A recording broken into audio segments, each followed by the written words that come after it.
fishing, it's in my soul.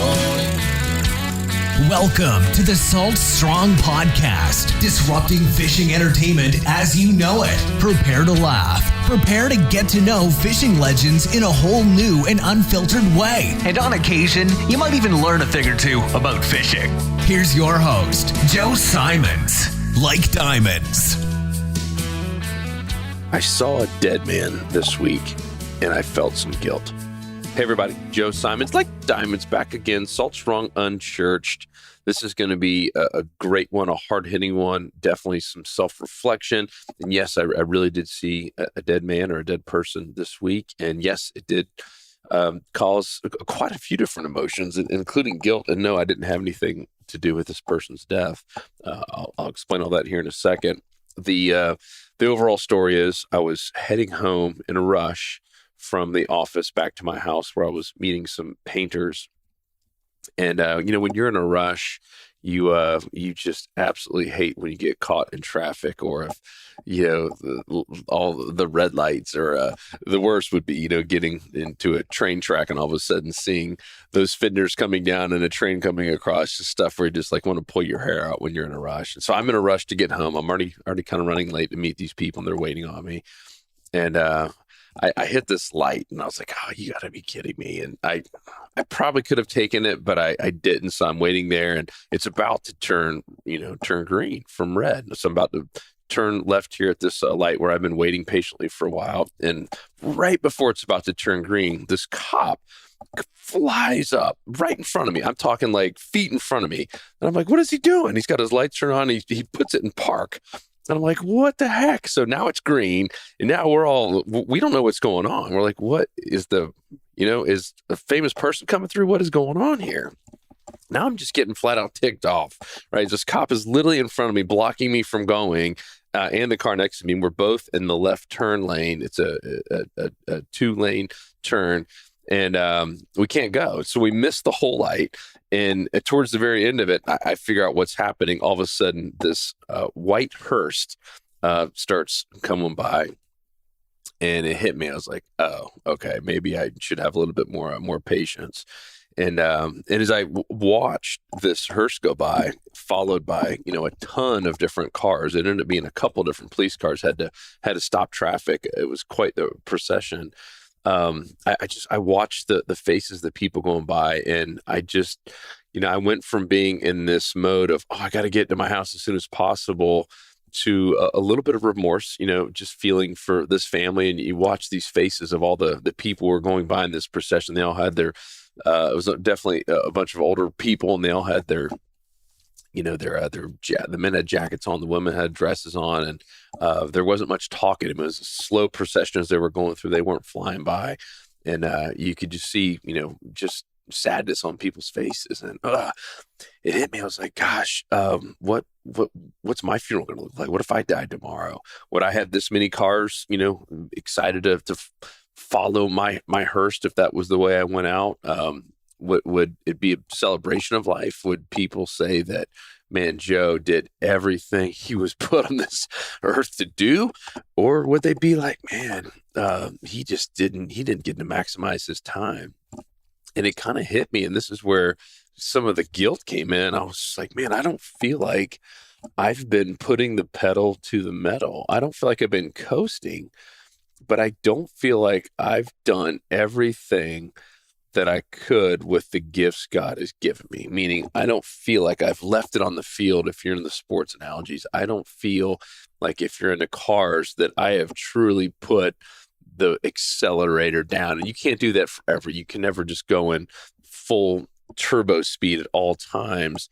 But if God's given you the ability to do so, shame on us if we don't take advantage of that and take advantage of every moment we have here. I guarantee that person, whoever it was in that hearse, I don't know if it was a guy or a girl, I guarantee they never, knew it was coming. Like, no one knows the exact moment you're going to pass away. I don't know if it was unexpected or not. I don't know anything about that person, but I can guarantee, when they were probably my age, assuming they were older, they thought they lived longer than they did. They thought they'd do more. So I don't know, all these emotions started going through, and I really started thinking a lot about my own funeral, which we've talked about in a prior podcast. And I challenge you to do that with yours. What if you died tomorrow? What does your funeral look like? Are people going to say, wow, your name absolutely crushed it. They did so much and more with the talents they were given? Or is it going to be the opposite, where, people maybe not in front of your family's face, but, behind closed doors, going to say, oh gosh, so-and-so just, man, they had so much more to give, or what a shame they died so young. They had so much more. Well, that's the last thing I want someone to say at my funeral, regardless if I die young or old. Oh, what a shame, right? No, like I want people to say, oh my gosh, like what a celebration. They crushed it in every way possible. They absolutely maxed out and just maximized every living moment on this earth. And I'm be the first to tell you, I don't feel like I'm living that way right now. Meaning I don't feel like I'm maxing out when I know I could be. There's many times where I don't feel like I was going through the motions. And I'm reading a book now called Limitless. Ironically ties into a lot of this. And it's the fact that the vast majority, is in like 98% of us here in this world, are not living life to the fullest, to the maximum, that we limit our beliefs. We put limits on what we think we can do. I mean, you guys have all heard the story about Roger Bannister and the 4-minute mile. I mean, that's just a good example of people putting a limit on, no, man, they thought that was crazy. There's no way we could ever do that. And all of a sudden he did break it. After so much disbelief that it could be done. And within 6 months, multiple people had broken the 4-minute mile, because now it was a new belief. It was a new belief system, right? We weren't limited by 4 minutes. We could go under that. And now it's been done thousands and thousands and thousands of times. It's still not easy, but it can certainly be done. Another one is flying. I've read this story about the Wright brothers. It's so incredible. It's fascinating. And at the time, the majority of America did not believe it was possible for humans to fly. They're like, leave that to the birds. We have no business doing it. We have our cool little carriages and little buggies, and Ford was now making some cars at the time. We have all this stuff. Why are we trying to fly? Leave that stuff to the birds. And even after the Wright brothers did it for the very first time, and by the way, they had no funding. They had a bicycle shop, as you probably know, just to fund their burning desire, because they did live a life with no limits. They're like, we were put on this earth to fly, literally to break a new barrier and to fly. That's what they truly believe deep down from reading these stories about them. And yet when they came back home, from Kitty Hawk there, after doing it, people didn't believe them. There was no celebration. There was no parade. Even their next door neighbor who went to their same church, he's like, guys, I know you're solid boys, and I know you're truthful.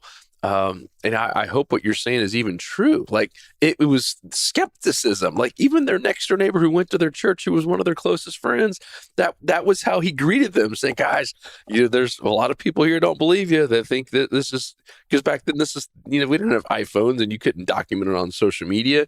It was them having to take some old pictures that are waiting to be developed by Kodak weeks later to prove that they even did it. And they still had skeptics saying that it was all, documented stuff, that they had photoshopped it. They didn't have Photoshop back then, obviously, but they were doctored photos. Like, it's crazy. And of course, once they did it, after that, all of a sudden now tons of different people were flying, and all of a sudden now mass production of airplanes. It was wild how quickly all of that shifted when there was just a slight change in their belief system. And so what is it that you think is holding you back? Is there something that's, I don't know, always been in the back of your head that, oh man, I felt like I should have done this, or I want to do this, or I want to do this before I die? What if next week is your time? What if tomorrow is your time? What are you waiting on? And there's some things for me personally that that I know I'm meant to do. And I feel like I've been, coasting a little bit when I should be piling it on. And, once again, you can't do it all the time, but putting the accelerator down and really giving it every single thing I've got. There's a great analogy on this, and that's a thermostat versus a thermometer. Most people in life are basically thermometers. All they're doing is just reacting, right, to what their environment is doing, right? That's all a thermometer does. A thermometer can't change the temperature. A thermometer literally just gauges what's happening around it. That's us. That's so many of us. That's when we're just going through the motions. We're just kind of living life, la-di-da-di-di. We get in our comfort zones. We don't do anything that stretches us. We don't do anything that really, really challenges us. The older we get, as kids, ironically, we're the opposite. As kids, we're in learning mode. We're excited to learn. We're trying to figure out new stuff. We just got this zest for life, and we're not afraid to fail, right? I mean, think about when you were a kid. You don't remember this, obviously, but when you're just trying to take your first steps, there wasn't anything in the back of your mind about this fear of failure or people going to laugh at me. You were just trying your best because all you saw was parents around you clapping and rooting you on. That you didn't even care. Even as you got older, and 3 years, 4 years, 5 years, 6 years, there was no care at all about failing. You did what you felt like you could possibly do. You literally maxed out everything. I mean, right? That's why kids are, the kids who are living life to the fullest. I mean, they're worn out. They have to take naps. They're using so much energy trying to do so much stuff and having so much fun doing it.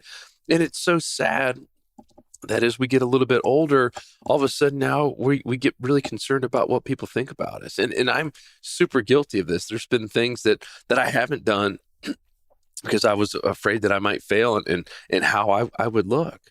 And that a lot of those things were going through my head as I saw this hearse go by. It's like, man, I know God's called me to do some of these things. And I'll just be honest, God, I've been a little bit scared.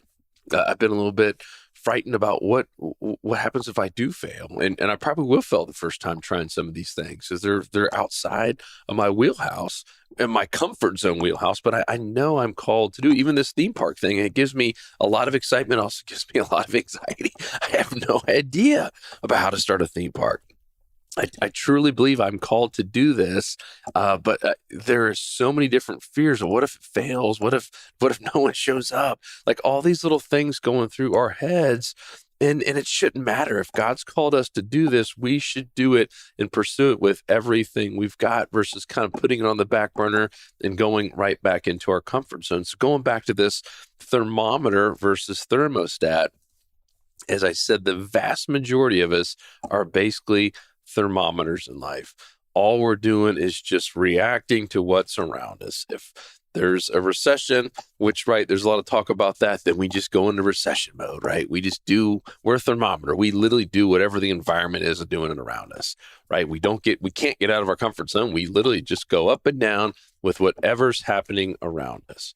Whereas a thermostat, what does a thermostat do, right? A thermostat literally is its own environment. It creates the environment. If thermostat wants to go down to 65 and it's 80 degrees outside, that's what their environment's doing. The thermostat gets to change the environment around it. It gets to tell the environment what's going on. It makes its own environment regardless of what's happening around it. It gets to call its own shots. And yeah, it could be uncomfortable. It might take a lot of work. It might take up a lot of power and electricity and perseverance to move that thermometer, right, inside of the thermostat, to move that temperature down from 80 degrees to 65. But when you're that thermostat, now you have control, you have freedom, you have your own environment, regardless of what's going on around you. And I believe that we're all called to be our own thermostats, and we're all going to be different, right? We're all wired different. We're all put on this earth for different reasons. We all have different things that we're giving back. We all have different legacies. We all have different things that we are here to put a smile on someone's face. We're all here for a specific reason. Some of us are going to have thermostats that look and act and maybe don't move as fast or as quickly or as massive increments as others. But shame on us if we're living life as thermometers when we're called to live our life as thermostats. So look at your life. Look at your past few months. Have you pushed yourself? Have you really pushed yourself like to the point where you know, like, man, if I passed away tomorrow, I know I maxed out on everything I'm supposed to do. I haven't. I'm just telling you right off the bat, I have not. If I passed away tomorrow, I would have passed away with some serious regrets. Like, man, I left a lot on the field. I haven't given it my all. So that is my thing. I'm not waiting till next year. I'm not going to wait just until January. Yeah, there's some things I got to move around on my schedule. There's some things that I have to, make a priority that I just can't do tomorrow. And I can share that with you on some future podcasts and what these things are. But most of them I can start putting into action and start making the plans to do all this stuff that I want to right now. Small little steps, right? It's the same way you do anything in life. It's small little steps of action every single day, every single week, not putting things off just because it makes you a little bit uncomfortable, right? That it's going to have a little bit of extra power to change that thermostat down. Guys, you are your own thermostat. God has called you to do big things. He does not want to see his children, just like you don't want to see your children not maximizing their potential, right? I mean, I know that kills all of us as parents. I see it in my own kids when they're given special gifts and they're not sitting there maximizing it. They're just doing, in my opinion, dumb things and just being lazy sometimes. God does not want to see us do that as well. This is your chance today, not tomorrow, not next week, not next year. This is your chance today to start making some changes, one step at a time, so that when you do go by in a hearse and you have this long line of people there just celebrating your life, that they're all sitting there saying, wow, what an amazing life. I am envious. I can't believe they accomplished all that. And I'm not talking about accomplishments of selling businesses or doing all this stuff. That's great. And that's for some people. I'm talking about the accomplishments of just the impact you made in people's lives. How many people are going to come to your funerals and say, wow, that person made a massive impact in my life? And I think of my mom and my dad. I mean, two people, my mom that, hasn't worked in years. And I guarantee at her funeral, there'll be so many people that just had interactions with her during a day-to-day basis, or even saw her once a year and says, wow, she just put a smile on my face. And it's the same thing with my dad, right? Yeah, he was in business, and there will be a lot of people that would come to his funeral for the business side, but there'll be so many more that never did business with him that he just interacted with in the community, in the church, in the neighborhoods, and say, wow, man, what a guy. Like, he just maximized his time. That's what we're called here to do, guys. I love you. Hopefully this was helpful. This was not one I had planned. I had my brother Luke was supposed to be scheduled on this one. He will be on the next one, but this is one that just hit me hard as I sat there and went from irritated and why is this cop